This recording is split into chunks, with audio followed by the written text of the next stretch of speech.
It's wonderful to be here with you, particularly in the week where so many people are gathered from all over the world, dedicated to the yearning that all of us feel in our hearts to repair a very broken world.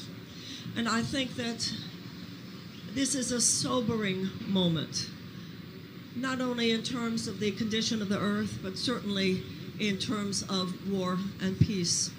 You know, when I was growing up, and I know that there are many people gathered here who understand what I'm saying because you are near my age. When we talked about a peace movement, we were speaking specifically anti-Vietnam War. We recognize that you can't have a peace movement that fails to recognize the wars that are going on. And when this spiritually based peace movement began several decades ago, and I was here, it was this beautiful celebration of peace. But I'm afraid that what's happening today is that the real war machine, both in this country and on this planet, does not care how much we sing about peace, and does not care how much we gather to talk about peace. And I'm running for President of the United States because I've come to realize that. We need to get real, and we need to get down, and we need to challenge, and we need to confront the fact that there are huge, gargantuan powers in this country and in around the world. They are backed by tremendous force. They are backed by the force of the defense industry called the military-industrial complex in the United States. The military-industrial complex has its clutches and its power no matter who the president is, whether it's a Democrat or a Republican. They don't care how much we sing. They don't care how much young people of the world gather to protest our environmental conditions. Whether it has to do with insurance companies or pharmaceutical companies, whether it has to do with big agricultural companies or big food companies, whether it has to do with chemical companies or whether it has to do with gun manufacturers, whether it has to do with big oil companies or it has to do with defense contractors. At this point, they are a force by which corporations run the world. And as long as corporations make as much money as they now do on the ways of war, then it will be very difficult for us to create peace in the world. And I know that's very difficult for those of us who just want to make it all very spiritual. But in every great religious system of the world, you know, there was a crucifixion before there was a resurrection. There was the slavery of the Israelites. There was the journey. You can't skip the crucifixion and go right to the resurrection. That's not transcendence, that's denial. And so I hope that all of us here who are willing on days like today to sing for peace, to pray for peace, to meditate for peace, and to stand for peace, know that the way the world is right now, to be very honest with you, it's going to take a little more than that. Hate is politicized in this country, and now love must become politicized. Yes. Bigotry is politicized in this country, and now love must become politicized. Yes. Racism and homophobia and anti-Semitism. So the American character, the worst aspects of the human character, have now taken political form in this country in ways that we have not seen in a very long time. This is not about a looming threat.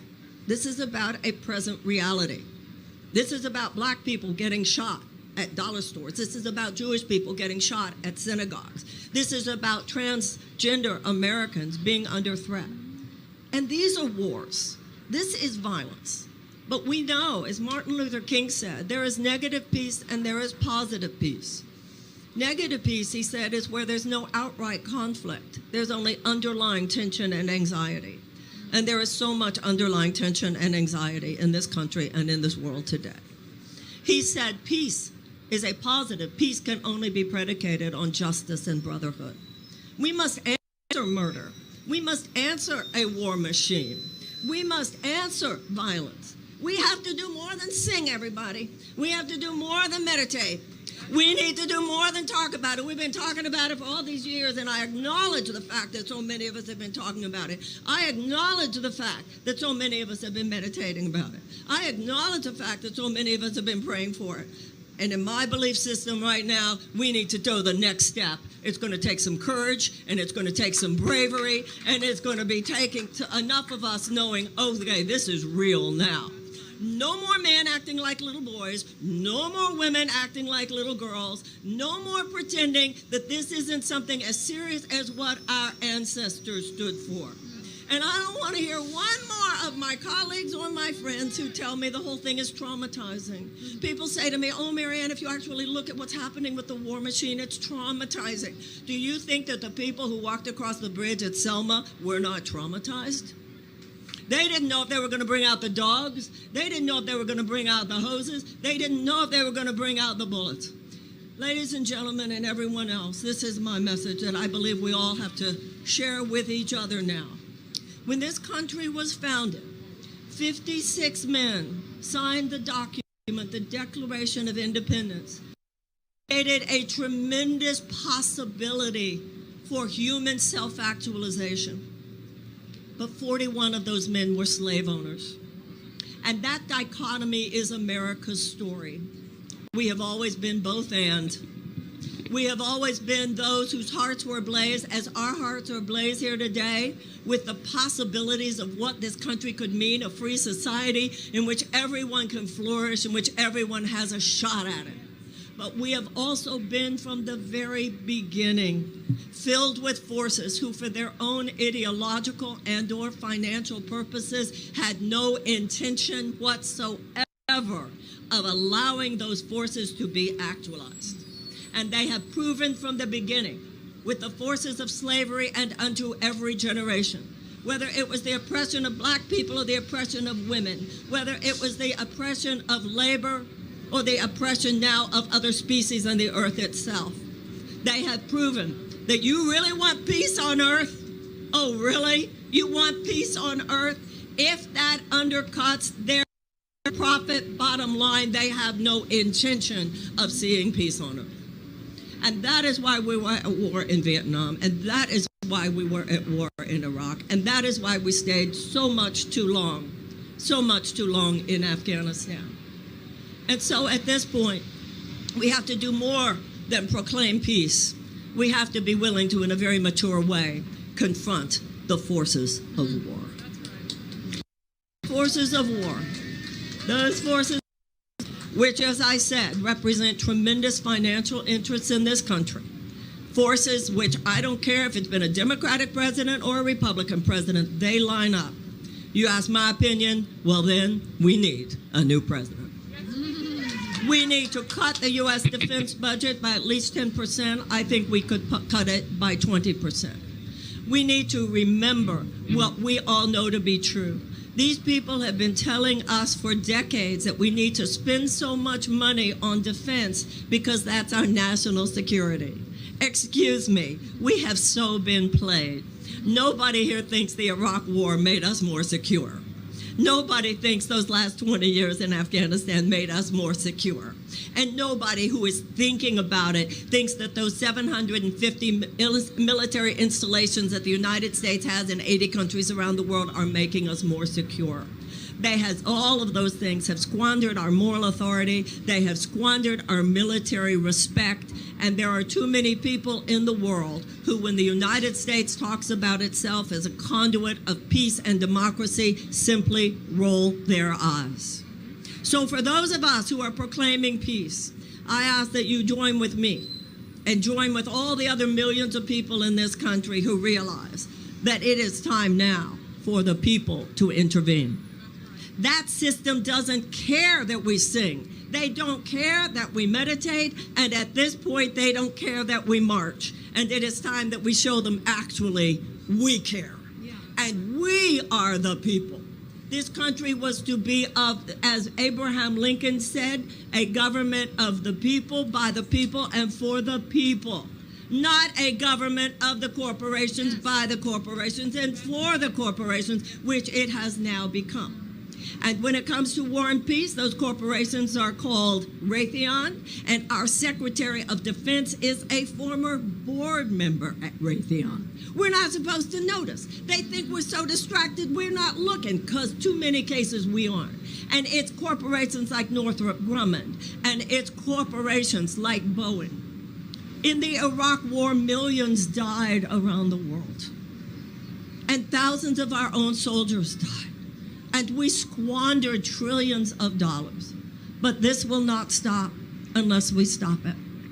It is time for us, nonviolently and lovingly and elegantly and beautifully, in as peaceful and loving, as wonderful a way as possible, make it very clear this shit needs to stop. Yes.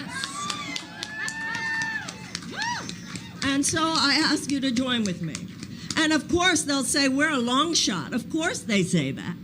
Of course they'll say, oh, this is friends, this is going too far. But I hope that you will remember that we on this, everybody on this stage today, and everybody who is gathered, you heard Ringo Starr, you heard Michael Douglas. This is the yearning of the people of the world. The people of the world don't want endless war. And the last thing the United States should be is a purveyor of an endless war machine. And you and I have a tremendous responsibility. Those of us who are American citizens, we are the keepers of a dream. And that dream should be human possibility that does not include endless war. And I'm not saying that the military never has an appropriate use at all. In fact, I support appropriate support of Ukraine. I'm not a pacifist. All I'm saying is that when war serves no other purpose than a bottom line corporate profits for U.S. multinational corporations, something is very, very wrong. And that which is very, very wrong is now baked into the cake. And so we need to look at war and peace the way we look at health and sickness. Health is not the absence of sickness. Sickness is the absence of health. We have to proactively create health. We can't just try to treat sickness. And we need to proactively create peace. Yes. You can't just not create peace and then just wait for violence to come and then think if you put enough people in prison or you put enough bombs on enough countries that you have treated it. Ladies and gentlemen and everyone else, we have to look at what a violent society we are. We will not have peace until we commit to becoming nonviolent. Our food policies are violent. Our prison industrial complex is violent. Our criminal justice system is violent. Our environmental policies are violent. And so on this day, let's commit to peace. Let's commit to getting down. Let's commit to being real. Yes, let's meditate. Yes, let's pray. God knows I've spent my life saying it and believing it, and I believe it now. But this is what I do suggest. Let's pray in the morning and kick ass in the afternoon. It is time. Our ancestors pushed back against slavery with abolition, and they pushed back against the institutional suppression of women with the women's suffragist movement and the 19th Amendment. They pushed back against the Gilded Age with the establishment of the labor movement. They pushed back against segregation with the civil rights movement. It is our turn now. They had to recognize what was wrong before they could proclaim what was right. And the very virtue, the meaning, the prayers, the courage, the love that infused those movements led them to success. As I said before, it's our turn now. Electing a president of the United States who sees it this way is not the only answer, but it's a big part of the answer. And if you believe that a presidential campaign, which is led by someone who is laying it down the way we're laying it down today, is of meaning, I hope you will support me. Go to 2024, Marianne2024.com. I hope you will proclaim it. I hope you will recognize how busy they are trying to character assassinate anybody who says anything different. This is real, everybody. This is serious time now. It is time for us to show up as our ancestors showed up, in honor of our ancestors and in dedication to our our great-great-grandchildren. Like I said, pray in the morning, kick ass in the afternoon. Thank you.